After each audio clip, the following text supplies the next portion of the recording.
여러분 안녕하십니까? 부산이 금융중심지로 지정된 지 벌써 9년째를 맞았습니다. 하지만 아직도 내실은 많이 부족하다는 지적을 받고 있죠. 이에 부산시가 금융중심지를 활성화하기 위한 추진 전략을 내놨지만 아직도 갈 길은 멀어 보입니다. 첫 소식 민성빈 기자가 보도합니다.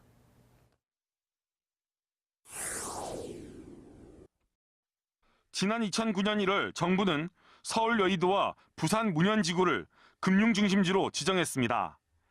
해양 파생 금융중심지로 지정된 문현지구는 2014년 부산국제금융센터가 완공되고 주택금융공사와 자산관리공사 등 정책금융기관들이 이전하면서 제 모습을 갖추게 됐습니다. 하지만 국제금융센터라는 이름이 무색하게도 외국계 금융기관은 거의 유치하지 못했고 국내 이전 기관들도 반쪽 이전에 그치면서 한계를 드러냈습니다. 외형적인 위상은 상당히 높아졌습니다만은 아직까지 소프트웨어 부분에 우리가 보완을 좀 더 해야 될 것 같습니다. 부산시는 문현금융단지 입주금융기관들과 MOU를 맺고 금융중심지 활성화를 위한 추진 전략을 발표했습니다. 4차 산업혁명 시대를 맞아 금융기술업 클러스터와 기술창업타운을 구축해 2028년까지 금융업 종사자를 5만 명으로 지역 내 총생산에서 금융업이 차지하는 비중도 10%까지 확대한다는 계획입니다. 핵심은 해외 금융기관 유치와 앞으로 있을 공공기관 2차 지방 이전에 얼마나 내실이 있는 국내 금융기관들을 서울에서 불러들이는가로 분석됩니다. 앞으로 있을 2차 지방 이전에는 기존 이전 기관과 시너지를 낼 수 있는 공공기관들을 선정해서 적극적으로 유치하도록 하겠습니다. 세계 주요 도시의 금융 경쟁력을 측정하는 국제금융센터 지수에서 부산의 순위는 지난 2015년 24위에서 지난해 50위로 추락했고 올해 46위로 다소 반등했습니다. 이런 상황에서 정부가 전주를 세 번째 금융중심지로 지정하는 방안을 추진한다는 소식이 알려지면서 부산이 거대한 도전을 맞고 있습니다. 때문에 금융위와 중소벤처기업부, 해수부로 분산된 금융단지의 중심축을 하나로 묶고 선언적 MOU 체계를 넘어 실질적인 성장 동력을 시급히 찾아야 합니다. 규제를 4차 산업혁명의 기술로 간소화 효율화하는 것이죠. 그래서 저는 부산을 파생, 해양, 기술금융, 그리고 레그테크 이 4개의 기둥을 가지고 외연을 내부를 다지고 외연을 확대하는. 내년으로 꼭 10년째를 맞는 부산 금융중심지의 위상이 침체냐 새로운 도약이냐의 중요한 갈림길에 서 있습니다. MBC 뉴스 민성빈입니다. 내년도 부산시 예산 국비 지원을 좌우할 더불어민주당과 부산시 간의 예산정책협의회가 열렸습니다. 근데 이번엔 이례적으로 당 대표가 참석해 힘을 실어줬고요. 이에 오거돈 부산시장은 이해찬 대표를 창원까지 마중 나가는 정성을 보였습니다. 이만은 기자입니다. 더불어민주당과 부산시 간의 예산정책협의회가 열리기 2시간 전 오거돈 부산시장은 이해찬 민주당 대표를 마중하기 위해 경남 창원시로 달려갔습니다. 오 시장은 이 대표와 함께 부산시장 관용차를 타고 부산으로 오면서 차 안에서 가덕 신공항 재추진의 당위성을 재차 강조한 것으로 알려졌습니다. 영남권 허브공항의 필요성과 인천공항 대체공항의 역할론을 집중 부각시켰습니다. 부산시의 내년도 국비 확보 대상으로는 16개 주요 사업을 제시했습니다. 도심의 철로가 관통되면서 도심이 단절되고 이렇게 함으로써 도심의 발전이 한계에 봉착하는 이런 점들이 많이 있는데. 이해찬 더불어민주당 대표는 지자체 재원 확보를 위해 국세와 지방세의 비율을 빠른 시일 내에 7대3으로 조정하겠다고 밝혔습니다. 공공기관의 추가 부산 이전에 대해서는 122개 대상 기관 중 이전이 불가능한 기관을 제외하고는 모두 적극 검토하기로 했습니다. 부산 혁신지구에 어떤 게 적합할지 한번 검토를 해서 그 가능한 부산시하고 협의를 잘 하도록 그렇게 하겠습니다. 김혜영 최고위원은 국가 균형 발전을 위해서는 지역의 맏형격인 부산을 먼저 고려해야 한다고 강조했습니다. 부산은 이번 지방선거에서 30년 묵은 지역주의가 깨졌습니다. 이러한 부산 시민의 사랑에 이제는 저희 더불어민주당이 보답해야 합니다. 전례 없이 당 대표가 직접 참석하면서 역대 어느 때보다 화기애애했던 올해 예산협의회 자리. 여기에 파격적으로 시장이 여당 대표를 마중 영접했는데 얼마나 성과를 거둘지 지켜볼 일입니다. MBC 뉴스 이만흥입니다. 국토부가 김해 신공항과 관련해 소음과 안전 문제가 있는 V자 활주로 계획을 그대로 유지하는 것으로 드러나 지역에 큰 반발을 불러일으켰는데요. 근데 이 V자 새 활주로는 인근 지역의 고도 제한에도 영향을 줄 것으로 예상돼 에코델타시티 조성에도 큰 타격이 불가피해 보입니다. 이두원 기자가 자세히 전해드립니다. 부산 강서구 11,800제곱미터, 인구 7만 5천 명 규모의 에코델타시티 사업. 한국수자원공사와 부산시는 경제적 효과가 7조 8천억 원에 이른다고 홍보해왔습니다. 하지만 김해 신공항이 그대로 추진되면 사정은 달라질 것으로 보입니다. 지난 6일 기본계획 중간 보고의 내용처럼 V자로 새 활주로를 만들 경우 전문가들은 항공법상 고도 제한에 따라 에코델타시티 상당 부분이 45m 이하로 고도 제한 규제를 받을 것으로 보고 있습니다. 주거 지역은 최대 높이가 90여 미터인 점을 감안할 때 발토막이 나는 겁니다. 계획대로 진행이 된다면 에코델타 시티의 토지용 계획이라든가 건물의 배치 계획이라든가 높이 계획 등 전반적으로 바뀌어야 되기 때문에 치명적인 그런 결과를 가져올 것이라 그렇게 보아집니다. 부산시는 최악의 경우 전체의 70%가 영향을 받을 것으로 전망하지만 그저 국토부 눈치만 보고 있습니다. 공항도시 전체에 큰 영향을 미칩니다. 그래서 에코델타 시티가 V자로 될 경우는 불가능합니다. 이 점은 부산시가 좀 강력하게 국토부에 건의를 해서 시행이 좀 돼야 될 것 같습니다.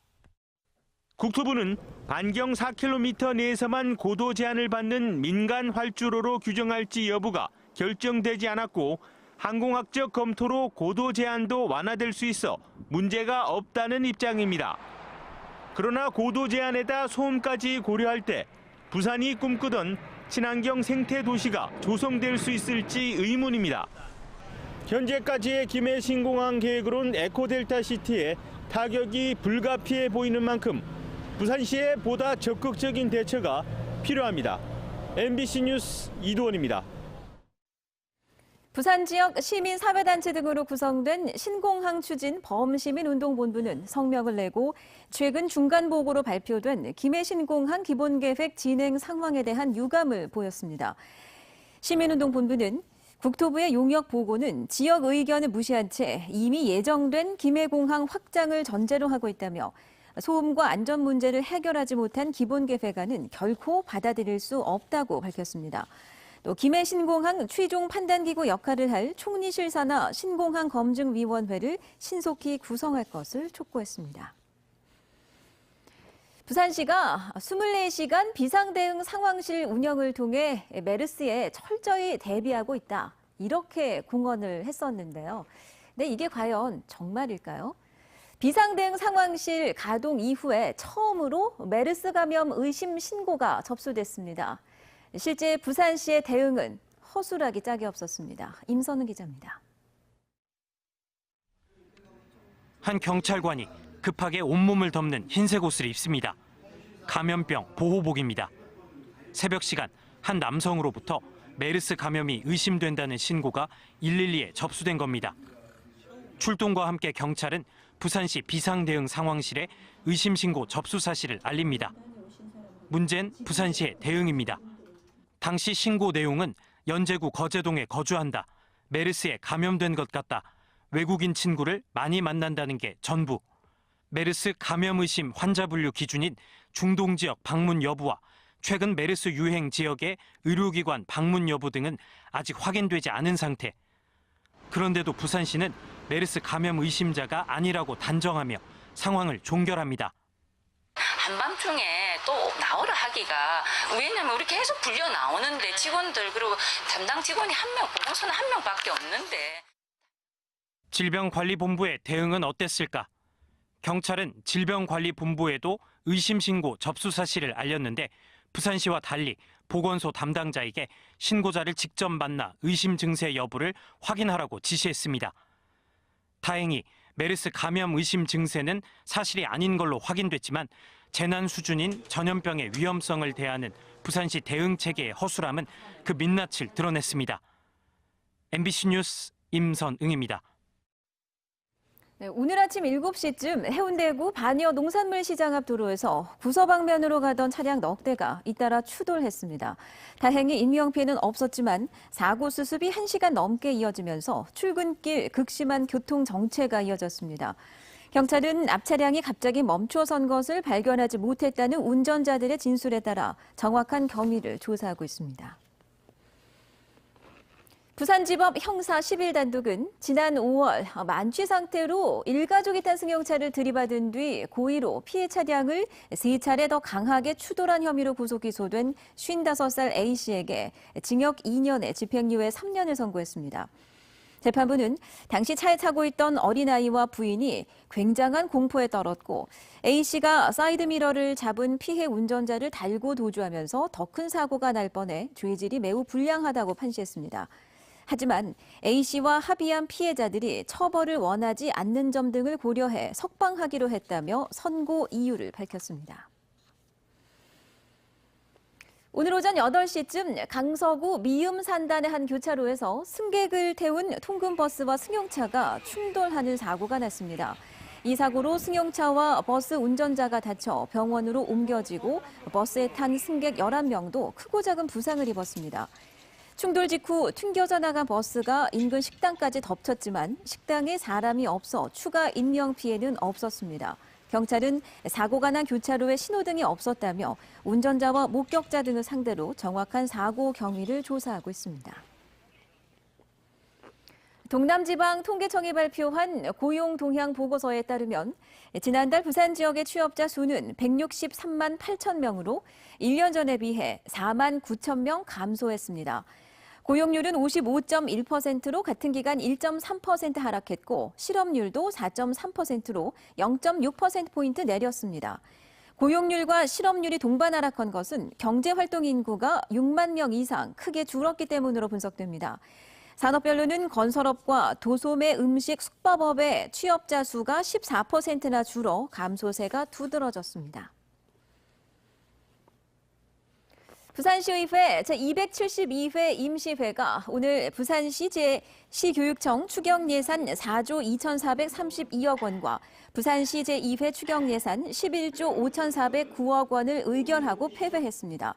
또 시의회는 지방분권 개헌 재추진과 분권 법률 개정을 촉구하는 결의문을 채택하고 지방자치법 전부 개정안에 자치입법권과 자치재정권, 자치조직권, 자치행정권 보장을 명시하라고 요구했습니다.